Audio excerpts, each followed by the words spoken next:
Welcome back to Derry Public Radio. Reporting from the basement of the Derry Civic Center, this is CM Alexander with the news.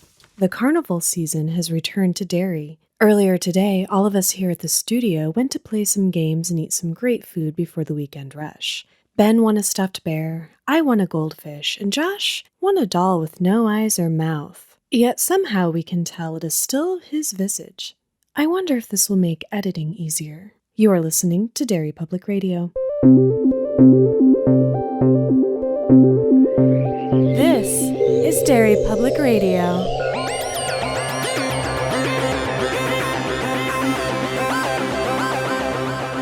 Welcome back to Derry Public Radio, a bi-weekly Stephen King Book Club podcast. I'm one of your hosts, Joshua Kahn, alongside CM Alexander. Hello, everyone. And Benjamin Graham. Yo, Constant Raiders. And today, we are continuing our coverage of Thinner, which was a Patreon selection from Kevin Sundstrom. And in this episode, we will be covering the movie Thinner. If you've not seen it, spoilers ahead, and we have CM leading our discussion. CM, take it away. Thanks, Josh. This movie was released in 1996, so if you haven't seen it, why? It costs $4. Yeah. I've got a few reasons why people might not have seen it. Oh, no. Okay, before we dive into the plot and how it differs, I want to talk about the director and some of the actors, because these are a lot of very well-known people who have done amazing things during the course of their careers. So Thinner is directed by Tom Holland, who directed Fright Night. Oh. Excellent. Child's Play. Ooh, yeah. Oh. And the Holy Grail, The Langoliers. You guys laugh, but I love that movie. I do, honestly. I love The Langoliers. God. It's great. It's starring Robert John Burke, who is, he is not Michael Keaton, and he is That is true. He is not Peter Weller. Yep. But he was in RoboCop 3 as RoboCop. I was getting really hard, like Michael Keaton, Peter Weller vibes if they had a baby. He was also, you guys will appreciate this, in Sex and the City. Really? Oh. Mm-hmm. Oh, he played Samantha. Cool. He has range. That's why he had so much sex appeal. That makes in this sense. movie. That tracks. Lucinda Jenny played Heidi, and I don't personally recognize her, but she's a very prolific TV actress. Been in a ton of things. Bethany Joy Lenz plays Linda. She's also One Tree Hill. okay in a lot of TV shows. Joe Mantegna plays Janelli, and we know him as Fat Tony from The Simpsons. That's right! Yep. Oh, I forgot Holy about shit. that. Okay, that blew my mind. This is the first time I think I've ever watched a movie with you guys and not pulled up the IMDb. Yeah. That's it's a nuts. record-breaking Okay, movie. This is nuts because for a dumb bad movie based off of a dumb bad book that I don't really like that much, really like this movie. I don't know why.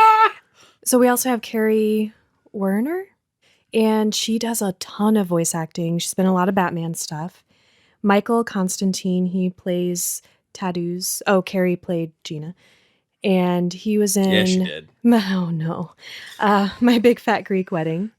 And a lot of things in the 60s. Josh was horny on Maine during this whole fucking movie. She's just so beautiful. I mean, she is. Josh was fun to watch this with. It's funny that you say that we're starting off with all of these actors because I did not know a single one of them. No? No. Other than the guy that played the cop, who was the drill sergeant from Malcolm in the Middle. Only person in this movie that I was like, oh yeah, I know that guy. And also, I never want to disrespect working actors, but your claim that there was a lot of great acting in this movie, I respectfully disagree. In a good way. There were some acting choices. This is going to be where my diehard horror fandom comes through again and completely blinds me to the truth. Although I like the way we kick this off. Mm-hmm. They really made a bold move here. They went from a handy to a blowy. Also, Really the most important Yeah. part. good for Big Dick Billy. Good for him. 'Cause- We're getting ahead of ourselves. Oh, no. Oh. God, I wish that had been intentional. All right. So what we are referring to for our listeners is we open with the scene of Billy and Heidi driving. This is the not hit and run, hit scene. the vehicular manslaughter scene. Yes. And they're celebrating because Billy won his case, and Heidi decides to first berate him for being overweight and eating too much.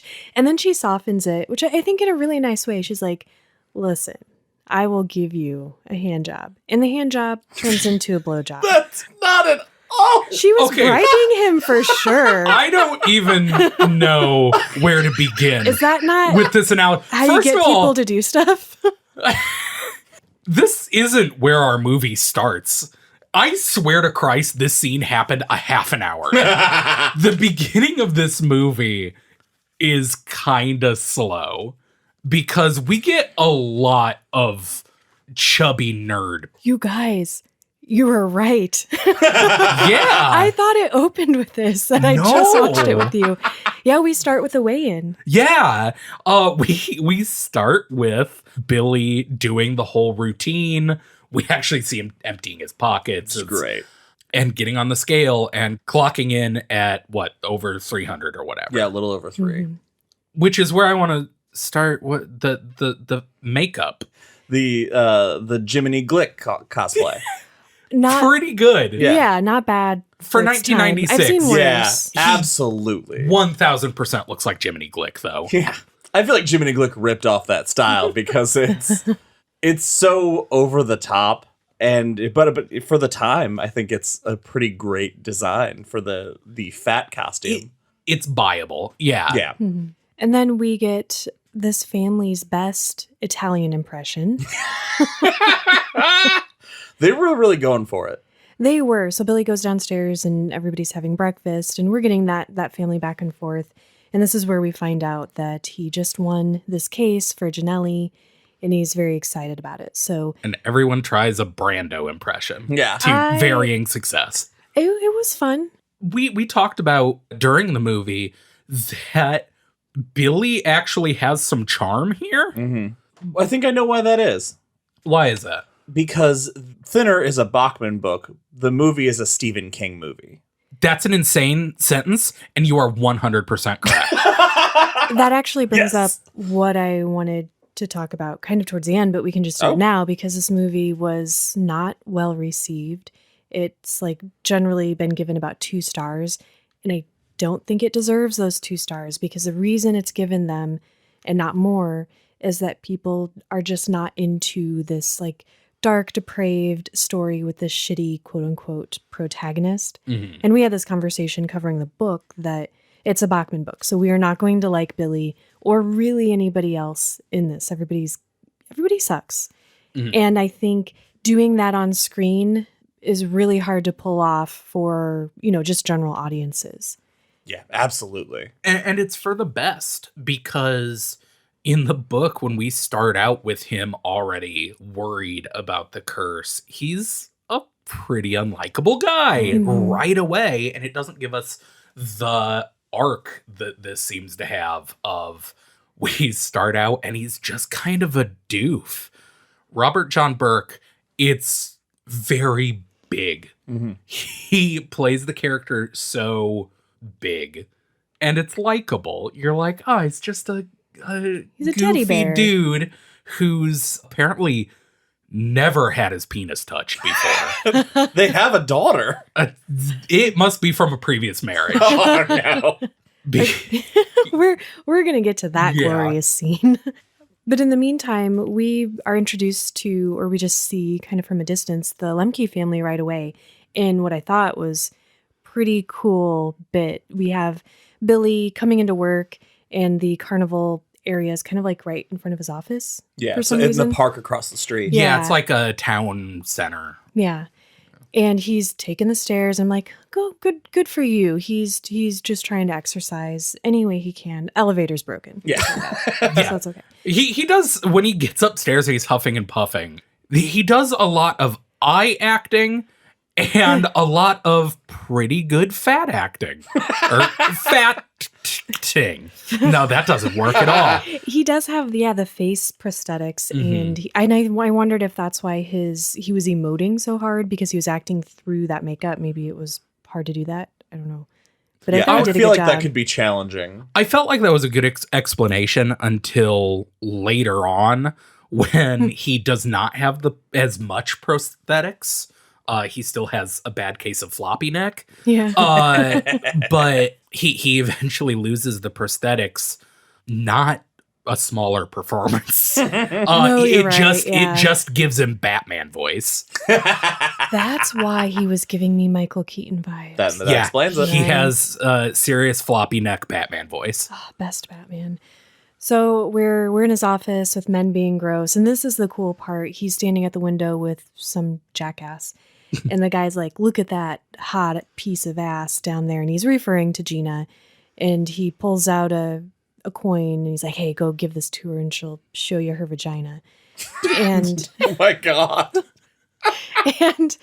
and Gina looks up from where she is across the street, not in this enclosed building, and looks right at them. And it is so cool. Super eerie. And then when Billy leaves, he runs into Judge and Officer Hopley. Mm-hmm. And you get a lot more like, these guys kind of suck. Billy, not so much. He's sort of playing it cool. But the judge is like super racist. Yeah, they all suck except for Billy, who seems like a chubby little kid that just wandered in and is like hanging out with the big kids. He just has like that like big goofy grin on his face all the time. Kind of love it. It's an insane performance, but very entertaining. Speaking of performance, Josh, against my better judgment, I would like you to describe the show that Gina puts on for Billy outside of his office. They catch each other's eye across the street, and there's like this moment, like he's giving her like kind of a playful face. Like the first part of this movie, I would say that's a good way to describe his entire acting style. Yes. The director's, can he give me playful face? Yeah. And Gina kind of fires like a smile back, and then she pulls her shirt open and starts sticking her fingers down her bra like she's gonna pull her boob out. I really thought that was gonna happen. I'm like, she just gonna pull her nipple out? What the hell? I was fine. I was on board for this. But instead, she pulls out a quarter, which is what he was given upstairs, and she holds it. And then he cuts back to him and he's like, ooh. And then she maintains eye contact, goes down, and slowly pulls her skirt up to reveal her high cut panties. Don't say panties, don't Josh. say- That's what they are. No. Her high cut underoos. That's better. See, it cannot be better. That's way better. So she flashes her underwear. And then drops her skirt, and he gives another ooh face, and then she drops her skirt and gives him the finger and spits at him. Okay, so my first note on this was, well, Gina seems nice. Like, she chose to give him that show. That's true. And then my second note was, he still came out on top. Yeah. He got the show. I'm sure he's real hurt she flipped him off. Yeah, we all won. We all. The portrayal of Gina I thought was interesting because also when it starts out, the first time we see Gina, it's the scene where she's like surrounded by kids doing her slingshot show. Can we make a very important distinction that this Yes. actress is not a teenager and she's not meant to be? Yeah, correct. Josh Yes. was referring to an adult woman's panties.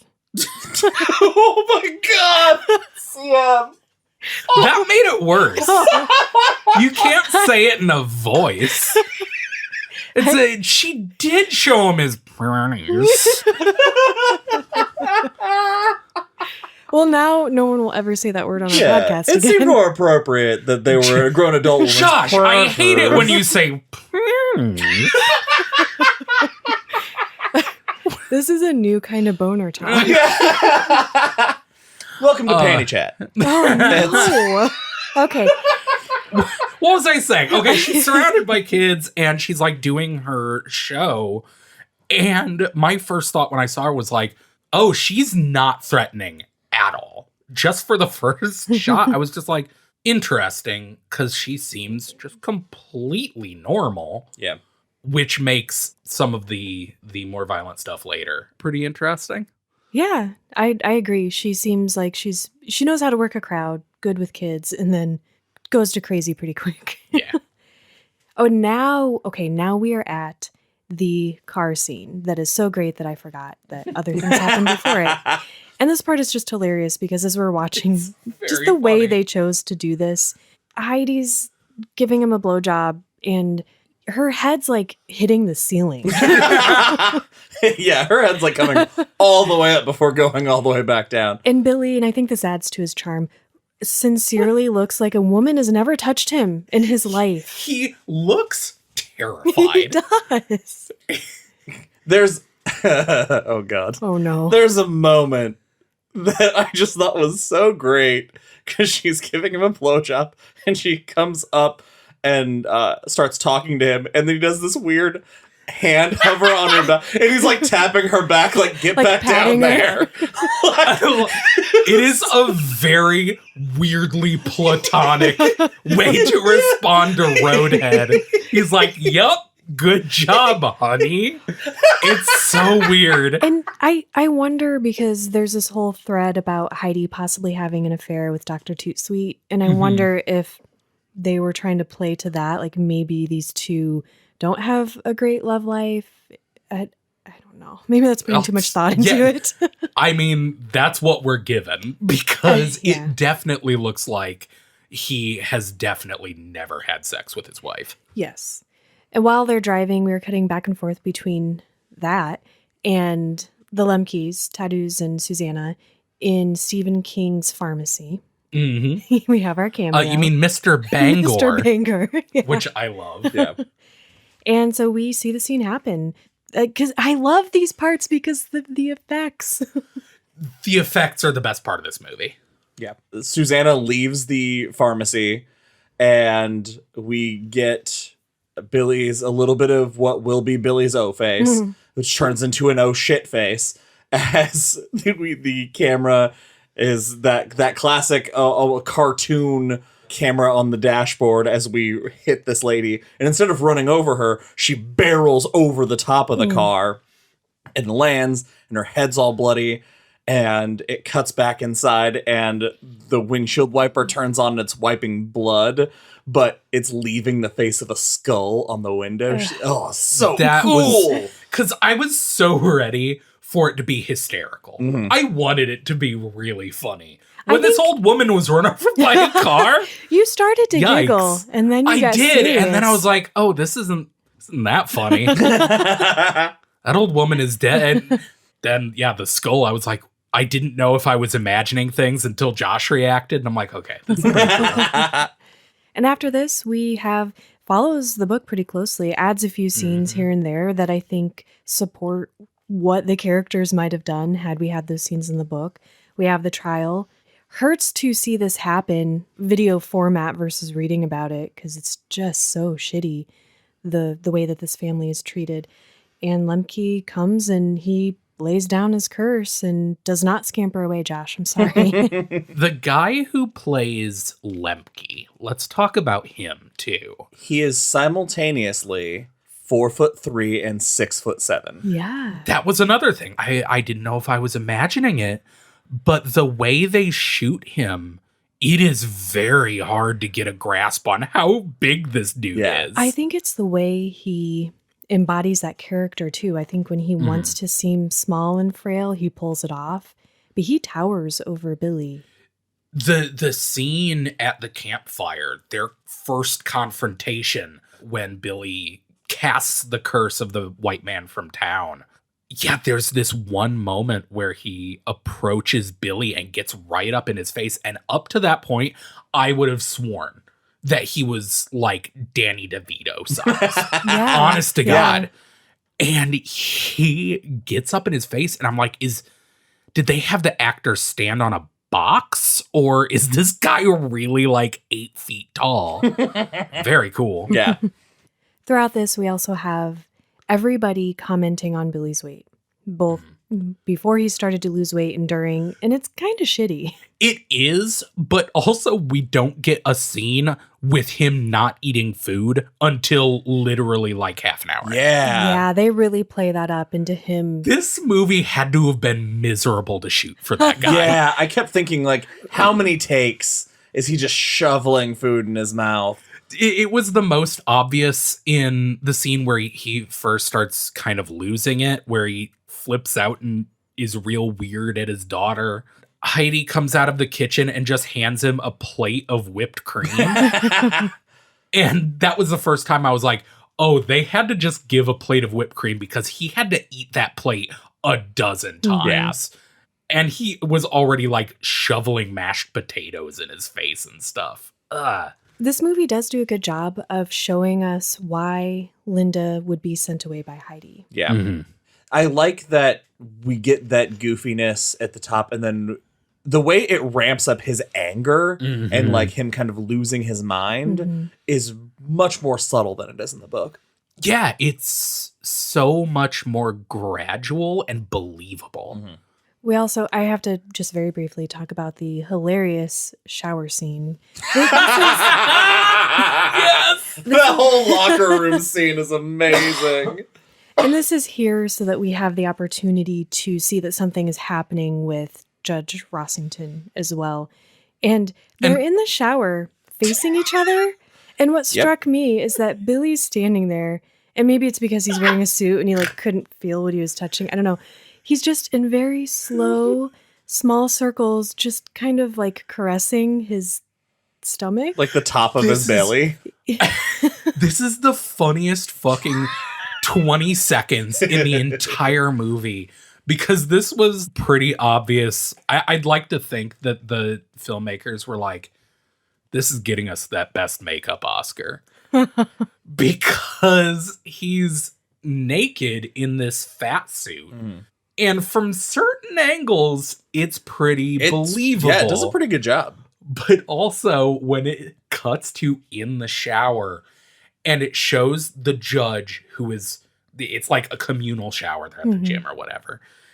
And the judge is showering like a normal person. And then it cuts to Billy, who is standing sideways, just staring at him, rubbing the very top of his tummy. Is that not how men shower?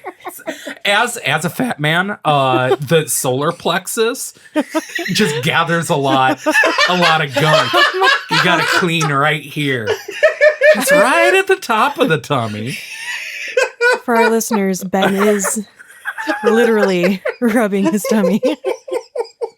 For our listeners, you can imagine me rubbing the top of my tummy for the rest of the episode. Why would they do that? Hell, you can imagine that I've been rubbing my tummy in every episode. You can do that. That's I can't canon. stop That's you. why our episodes are only an hour. Or else Ben will chafe. Yeah, I get a rash after a while. Okay. But Requires more washing. It's a vicious cycle. so the movie continues. It does. Following, again, pretty faithfully to the book, we have this, more family scenes. We meet Dr. Houston, who does not snort anything during their meeting. He plays it straight. Maybe my biggest disappointment in the movie. Yeah. Oh, you know who killed it? Lita Rossington. She answers the door and I was like, oh, she hammered. And she plays it up so well. Billy notices, because he's out at restaurants eating. I don't know why, but... Yeah, it seemed like a country club or yeah, something. Maybe they had just golfed. He's noticed a couple of times that she is by herself, and that's unusual. And so he pays the visit. And this lady, they do it. They say what Lemke whispered to Carrie. And I was like on the edge of my seat because she was doing such a fantastic job being so dramatic. Is she going to pull off saying lizard?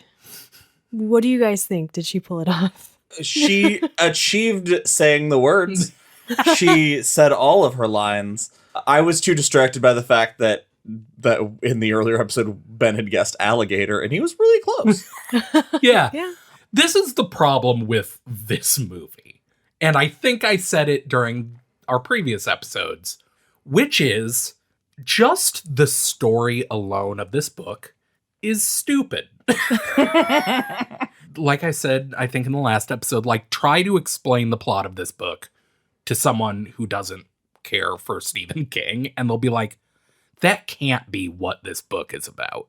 And that carries over into this movie a lot, where at a certain point, a drunk lady just says, yeah, my husband got cursed, got a lizard curse. And you just got to go, sure. Yeah. I did. guess. It did make me laugh. It's very funny.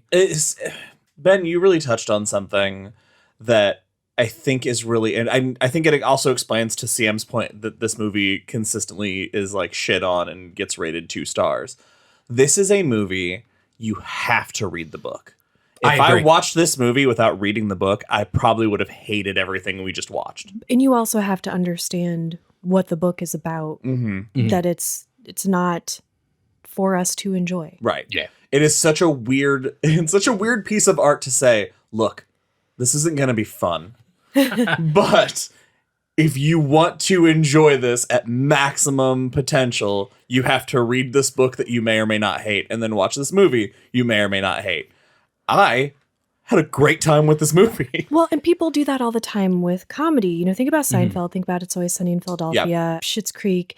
There are a lot of shows where these are just shitty bad people, and we delight in seeing the crap that happens to them. Yeah. I don't personally really enjoy those shows. I don't usually watch stuff like that. I know it's good and I'm not criticizing it, but it's not my jam. I don't like to watch crappy people get into crappy situations and do crappy things. A lot of people enjoy that. I think it's easier to digest that in those shows because it is infused with humor. This is very serious and dramatic, so it's harder for people to get on board with it. I agree with all of that, except I would amend that this is trying to be very serious and dramatic. Oh, it's hilarious at times. That's what makes this movie work, is the weird tonal shifts of it thinks it is a very serious movie about a man losing his sanity and morality or whatever.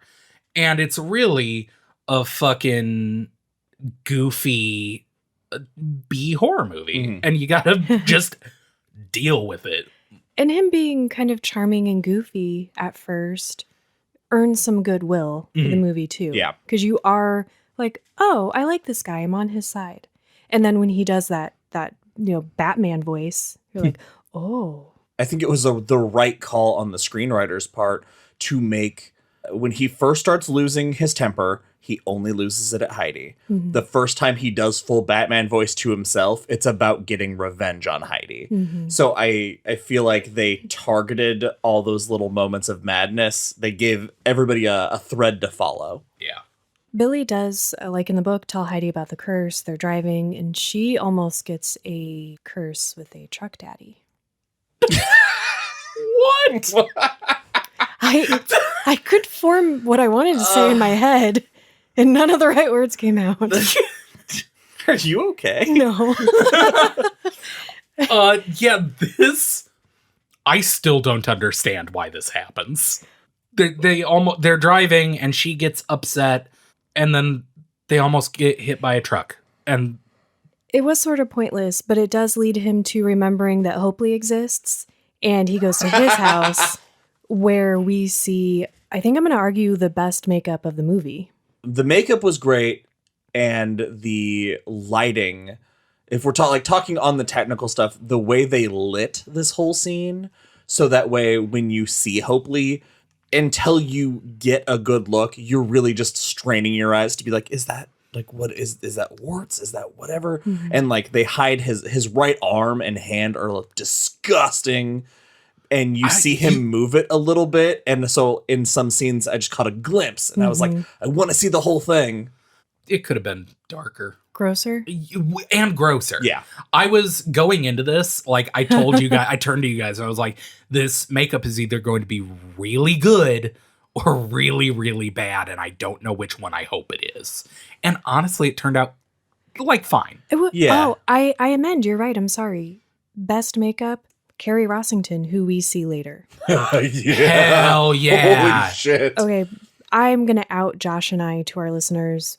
There is a sequence later when Billy is on the road and he is chasing after the family, and he is at a carnival and they are there, and Gina's on stage and she's doing her thing with Lemke, and he's guessing Billy's weight as he makes his way to the front of the crowd. And so she's going to give him a prize, and it's all the dolls of these three men looking horrible. And I was so intrigued by that. I'm like, I want a Billy doll. It was so cool. They are very creepy dolls Yeah. that they make. And it was funny because as he's approaching the stage, you can kind of see this booth next to them. And you see them behind, but it's a really quick glimpse. And the Billy dolls, I was like, why the hell are there a bunch of David Byrne Stop Making Sense dolls in that booth next to them? Because it's just dolls of a very skinny dude in a giant suit. That's a weird choice. Well, I was so taken with them that I didn't recognize that this was a dream. Nope. And, me either. Yeah, and so she tosses in the doll and he gets freaked out and runs away. And then she comes screaming after him with her slingshot. And I'm thinking, wow, bold move. Like, don't they have appearances to keep up? She's just running at him. And then he gets in a car with Carrie Rossington, who just shows up out of nowhere. And he's like, get in. And his makeup is so awesome. So fucking cool. But this sequence is insane. And I still didn't realize it was a dream until Ben had to tell me, because Carrie's driving with Billy and they're crossing over this bridge. We should say what he looks like, because he literally looks like a charred, blackened corpse. And his skin is falling off as he's talking to Billy. It's so That cool. got me So in cool. the best way. The piece of his cheek falls off, and it looks like there's just a hole in his face. Radical effect. It was brilliant. I was very confused, though, when they're crossing this bridge, heading away from the carnival, and Lemke's in a fuel truck coming at them from the opposite direction. And Josh and I are like, what? And I'm like, how did he get? What is he? Like, he's super magic. And Ben's like, it's a dream. And I was still like, oh no. And then Lemke showed up again driving a different vehicle. And I was like, all right, it's a dream. To be fair, I kept going back and forth on it. The way this is shot is so bizarre because it does what the dream sequence at the end of the book does, where it starts off treating what is happening as real life. But then as it goes on, it keeps adding these very dreamlike. The dolls is very dreamlike. And so when that happened, I was like, oh, this has to be a dream. But then it kept going. And at the point where Gina was chasing him out of the circus, I was like, how is this still happening? Is this not a dream? Okay, fine. I guess they changed it to where they had a bunch of dolls. Fine, whatever. I don't care. And then fucking Rossington shows up and I'm like, no, they can't. There was a split second where I'm like, are they gonna make them like team up and do a buddy cop movie for the rest of it? But no, it's just a crazy sequence. It was one of my favorite scenes. It's very good. So then after that, we follow the book again, does a pretty good job. We have our confrontation, which we already kind of talked about, and Billy gets the ball bearing through his hand. That scene hurt. Yeah, it did. Ooh. The sound effect they added to the ball bearing tearing through his hand. And when he closes his fist, it's like a sound of agony coming from his bones. Yeah. But then when he gives the curse of the white man from town, goes back and in a great scene. Yeah. The guy that plays Ted is fucking knocks it out of the park. Absolutely. I think he's the best actor in the movie, honestly. Yeah. And he goes home back to his hotel, and there's blood everywhere. And he calls Janelli. Janelli gets him a doctor. And then it cuts to that scene the next morning as the doctor's holding up his hand, and you just see his eye perfectly through the hole in his hand. And it's so fucking cool. It's a great effect, because how? I thought that it was like a prosthetic hand, but everything else about the hand is, if it was a prosthetic, it was a good-ass prosthetic. Mm-hmm. I love practical effects. Yeah. So many great practical effects in this movie. Speaking of practical effects, this is the last scene where I thought they didn't work. Because at this point, he's supposed to be at, 140 or something? This is the point where he is so thin that he is getting sick. Mm-hmm. Like, And he's scaring people just by looking at him. exactly. But in this scene, I think it was because of the casting of this doctor, Yeah. who is a very small, thin man. Next to each other, this actor does not. He just looks like a healthy, middle-aged man. And I wonder if that's why they really heavily laid on like that gauntness, his skin color, and just even the way he was acting, he seemed very sick, even though he did not look super thinner. Like I said, this is the last scene where, because at this point I was like, oh man, is this gonna, how the fuck are they gonna make this guy? They did a good job making him fat. How the fuck are they gonna make him thin? Yeah. And they do it. They figure it out. Yeah, well, something that I didn't realize I would be happy about. So we talked about the illustration in the book, that that he's very skeletal and very scary. We joked about the machinist and getting that skinny. And I didn't realize it until watching what they did here, that because he's so big and gets so small so fast, he wouldn't be like that. He'd have that loose skin. And so seeing that since they couldn't physically make him disgustingly skinny, giving him all that loose skin really played the other way and really made it work, I thought.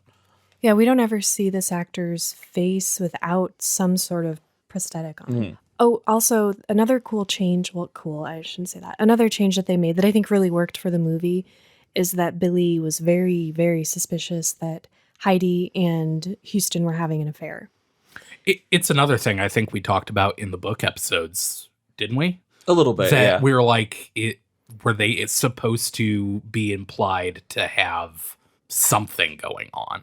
And it is very much just part of the story. Yeah, they lean into that. But it kind of helps to make you, I don't quite want to say more sympathetic towards Billy, but his hatred for his wife makes a little more sense than just, well, you were very graciously, kindly, wonderfully touching my penis, which you do not have to ever do. He was upset that she over-animated the blowjob. It's like it just becomes offensive after a certain point. It's funny at first, and then I'm very upset. Let's talk about the last few scenes with Janelli. What do you guys think? Because we loved him so much in the book. What do you think of his character in the movie? I like the character in the movie. It's not nearly as badass. No. But the trade-off is less badass for having way more fun. Because Janelli has a blast doing all this. He gets to hire a gas station prostitute. One of those Midwest gas station gay gigolos. Yeah. He seemed really into Janelli, and I was into it. I was like, okay. They had chemistry. They did. My biggest problem with Janelli is that we don't find out what happens to him. Yeah. Which is too bad. Or this gigolo. The last time we see him is Gina and her brother husband. No, that's who's in the front seat with a chicken in his mouth. No. Oh, yeah. I forgot yeah. we do see him later. I forgot because I blocked it from my mind. It was cool. It is. The rest of the effects are cool, but the effect they do to this guy is upsetting. Yeah. It looked like his eyes were dug out. And we should see if that guy's okay. I think the way they do like the tit for tat with Janelli versus the Lemke and the Romani is really fast paced, very cool. Mm-hmm. They made some choices to pick up the pace. Like there's no driving to the airport. They just UPS him a gun, which is great. But that was one of my favorite things is when he shows up with that in the book. It's this covert in the middle of the night. We know the plan about the shooting, but because of the way he plays Janelli, you have no idea what he's going to do with that gun if any of that was intentional. But he just opens fire, and I love that. I feel like he knew what was going to happen when he pinned that note on Gina's husband and sent him out, because he's tied up and he puts a sign on him and they can't see. They can just see there's somebody over here. Despite the fact that it looks like he's 10 feet away in a brightly lit field. That could have been designed better, I think, to really sell that moment. But before he leaves, he puts the note on him and throws him over the wall. So the husband is running back to his people. His people just think, this guy's charging us, and they shoot him. And it's amazing. It's another very good change. The curse of the white man from town, it looks like a curse. Maybe it's the creepy fucking notes he leaves everywhere. Yeah, those are super creepy. I did like and then it cuts straight to him showing up as FBI to get Gina, so they sped that part up. Which she will go so far with him. Especially when, like, it's cut so, like, literally it is, he runs off, smash cut, he's standing in front of Gina's trailer. And literally, it's so bright when they have this gunfight. And whereas in the book, he's wearing lamp black, he's wearing a hat. That's his disguise. And I couldn't help but be like, how do you not see? She holds up a picture of Billy and she's like, that's the guy that shot us. And I'm like, no, it's not, you fucking idiot. Well, and he corrects her. Yeah. He tells her it's not. He says, oh, we think you hired somebody. Come with me over here to the shed where I've parked my car. Because we've got him. We just need to identify him. Yeah, this whole part was very confusing. And then he slams her head into a ladder. Billy's there, and it's hard to tell where they are in relation to the camp. Yeah. God, the acid thing. Like, plays out the same way in the book. He throws Pepsi at her, and she screams, and before she realizes what's happened, he's got the gun on her. And then while she's still laying on her back, he pulls out a second jar that looks almost identical. And he's like, this one's the real acid. And she gives him this look like, fucking fool me once. And then he pours some of it on her clothes and it burns. And then he just places the jar on her forehead. That was a tense scene. Which was so fucking cool. And he's like, if you move too fast or wrong, this is going to spill all over your face. Tell the old man to meet us at the lighthouse at 2, and we'll see you there. And then he holds it, and then he like does like a little jump thing at her to make her flinch, and then he gets up and leaves. I was so hoping when he pulled out the second jar. First of all, hilarious. I can't explain why. I was hoping so bad he would be like, this is really acid. And then throw that in her face and be like, nah, it was soda. What are you gonna do? I wish there was just a lengthy scene of him continually taunting her with jars of soda. What if he mixed up his jars? Right? Well, then she wouldn't be much of a problem because that first jar would have done it. Oh, sorry, but can you still deliver this message? The only thing that I'm bummed out about is that I really enjoyed the back and forth with Gina and Janelli in the book, and there's no time to develop that. If they tried to do it in the movie, it would have dragged everything to a screaming halt. Same with Janelli and Billy's back and forth when he's explaining what happened, which I think is why he's with him in these scenes. It just ties that together better visually. Yeah. So now we have our showdown at the lighthouse with Lemke and Billy. And the pie effects are pretty cool. Did you understand why we thought it was so vaginal in the book? It could have been more vaginal in the movie. It could have been, but it was still when Tadas takes Billy's injured hand, and Billy at this point has basically Halloween store ghost, like, Yeah, he's like gray makeup. gray. He is gray. But Ted takes his hand and stabs him through his open wound with a knife. And he twists it. There's like crunching sounds. Yup. It's awful. But then he squeezes the blood over this pie and you can see the crust bubbling. And I don't know. That's You guys, vaginas don't bubble. you didn't think that all the bubbling and churning wasn't very vaginal? No, not. No. I am so confused that you guys did. The other thing that I thought was cool that they changed was the ending. Okay, let's talk about the Good ending's transition. So gross. let's talk about what happens, and then I'm curious if you guys like which one do you prefer, book or movie? Okay, so what happens is a little bit stupid, just a touch stupid, because Billy calls home and he's like, Linda, I'm coming home, go spend tonight with your friend, because I got some stuff to work out with your mom. Put your mom on the phone. Hey, I'm not going to be home for a few days. That doesn't make sense. Because you asked your daughter to go stay someplace tonight because you'll be home in a few days. That doesn't work. Yeah. He says he'll be home in a few days. He shows up in the middle of the night while she's irresponsibly has a fire going while she's sleeping with headphones on. That was fucking weird.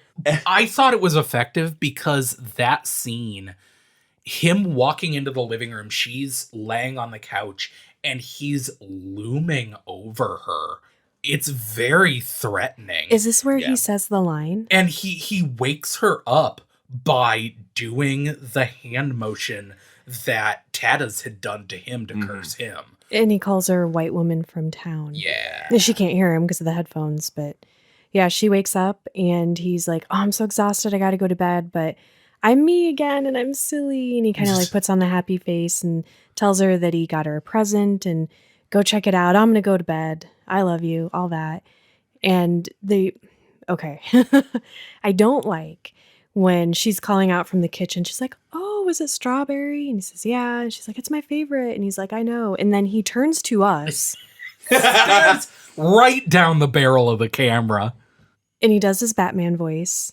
And I don't even remember what the line is, but it's dumb. It doesn't matter. It's something akin to getting even is about it's eating. Yeah. He's like getting. I think he says getting even's what it's all about, you bitch. Yeah. And it is such a shitty rewrite. It just sounded so much like a studio note that the studio was like, we have to really get it across. Well, that they're not he's going to being a understand that bastard. the pie is a curse, so we have to make sure that. Yeah, we have to show that he's not really okay with her. The audience knows the pie's vaginal. Oh my god! But do they know it's cursed? We should tell them. It's not a good line reading. No, But it is made up for when they wake up the next morning. Yes!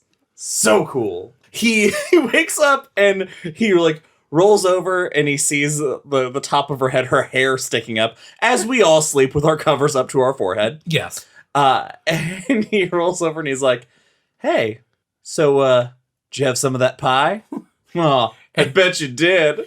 And I am chanting, please be a skeleton. Please be a skeleton. I was hoping so much it was literally just like a department store skeleton. Like a Halloween skeleton with a bad wig on. but it was a really cool effect, though. It was instead a really, really gross, bloody corpse. A badly decomposed corpse. Yeah. Who he kisses on the mouth. It's barely a kiss because her mouth is like hanging open, bloody. For a second, I thought all of her teeth were missing. It's awful. And he bends over and we can't see it, thank God. But it looks like he like sucks something out of her mouth. Some pie. Yeah. He's like, strawberry. Better not eat too much of it. It is gross. So the thing that got me the most about that corpse was it looked like something was pouring out of the left eye and dried onto the side of the face. And that like got me like so bad. I just couldn't stop staring at it. I was like, this is disgusting and I love it. You know what got me hard? Tell me. Wait, When what we- now? Whatever. Phrasing. I'm sticking with Was it. it that pie? No, it's not a vagina. When he goes downstairs and you see the look on his face that something is terribly wrong. And of course we know what it is because we read the book. But he sees Linda's belongings on the chair and he's like, oh no, she came home. And she is there and she runs in and she's like, hey, Daddy, I want to talk to Mom because things haven't been good between us because of everything that she's put you through. And so we made up and I had a piece of your breakfast pie. And then she dips her finger in it and eats a dollop and then runs off. And he is like, oh my God. The first time I watched this, I thought that's where it was going to end because he's looking at the pie, he's crying, and he picks up the fork and he takes a forkful and he's about to put it in his mouth when the doorbell rings. Yes, he goes to the door and both of them equally surprised because the doctor's outside and he's like, oh, hey, Up until Billy? then, I wasn't sure if the affair was real. That made me think it was. Yeah, 100%. Like right before this, Sam, your husband had walked in most of the way through the movie. He had asked, oh, are they fucking right before this? And we were like, nah, there's been no real evidence of that. And then the doctor shows up and he's like, oh, this is awkward. And I'm like, oh, okay. This kind of muddies the water a Yeah, bit. she was upset, so I thought I'd stop by this morning to check on her. And he's like, hey, man, I would have done the same thing in your position. Don't worry, I'm totally fine. Breakfast pie? The fact that he literally keeps calling it a breakfast pie is so funny. Pie becomes the meal you're having it during. That is true. No matter what type of Look, pie, if you're eating it in lunch the morning, pie. breakfast Yeah. pie. Yeah. Yeah, that makes sense. Houston says okay, comes in to have a piece of pie. Do you guys think that Billy ate it with him? Oh, yeah. Oh, yeah. No, definitely. I think Billy watched him eat it, then had some. I don't Yeah. think he ate it together. I think he really wanted to make sure that Houston ate his. Okay, so here's something about the ending, because that's how the movie ends, is Billy shutting the door with his goofy Kubrick stare. But here's the only thing I could think about after the ending. His daughter ate the pie for breakfast. She'd come home the night before, but she says that she ate the pie for breakfast because his wife's already fucking decomposed. Tada says whoever eats this pie will die quickly and horribly. So if the pie kills you overnight, his daughter just ate a slice of this pie and then runs off to soccer practice. What the fuck is that soccer team gonna witness? That's what I thought about fuck. too. A bunch of kids are going to be traumatized and Is this girl gonna just like rot in front of them? Yeah. was wondering if she would even make it to soccer. Yeah, I mean, you have to figure if the pie works overnight. Who knows? But yeah, that is super disgusting. Just standing there playing goalie and then just collapses and shrivels into a corpse. Ugh. Whatever that goo that came out of her mom comes out of her too. Bleh. it's the pie goo. Oh, and then someone kisses her, which is weird. Can I do one before we get to ratings? Sure. I just wanted to talk to you guys about what you would think about a remake. I would love a remake. Because throughout the whole movie, all I could think was the book, not my favorite. But this could be an extremely good movie. I truly believe that. But it would need the right director who would actually make it about what it should be about, which is fucking white supremacy. Because the whole, like, white man from town thing barely works. It's like, you kind of get what they're saying. But I want to see a version that is objectively on Tada's side, more or less. And that's why I would love to see this movie remade starring Christian Bale, directed by Jordan Peele.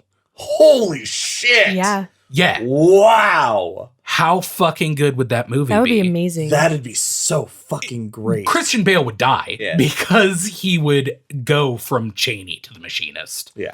IRL. Yeah. But I want to watch that movie. I'd watch that movie Yeah. right now. Holy Right? shit, that'd be great. Yeah. Anyway, this movie, pretty good. I give it 3 out of 5 blue chambray shirts. Nice.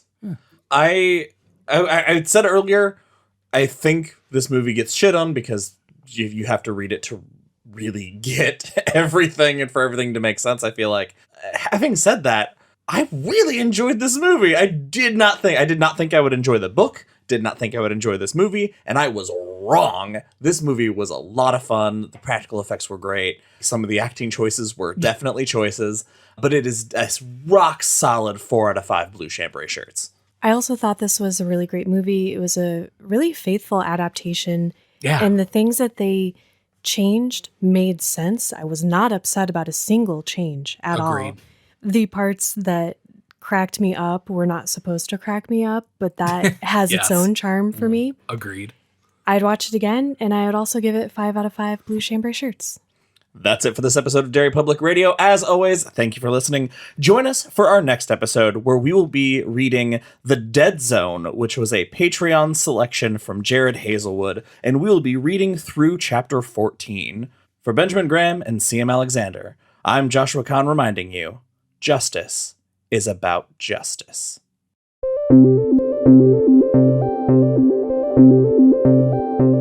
Hey everyone, CM Alexander here. Thanks for listening to Thinner Part 3. We hope you enjoyed it. Special shout out to our amazing Patreon supporter, Kevin Sundstrom, for selecting Thinner for our Patreon selection series. Kevin, thank you so much. We had a blast, and we sincerely appreciate your support. If you want to know how to get your pick next on our list, join us on patreon.com/dairypublicradio at our $50 tier, or you can make a one-time donation of $50 to our PayPal if for some reason you don't want all the other perks of our tiers. And another shout out, again, to a wonderful patron, Michelle, for requesting that we do a haiku for our final episodes, which I'll include in the outros. So here you go. Ran over someone, making this the worst hand job. Eat your guilty slice. That's all for now, listeners. Goodbye.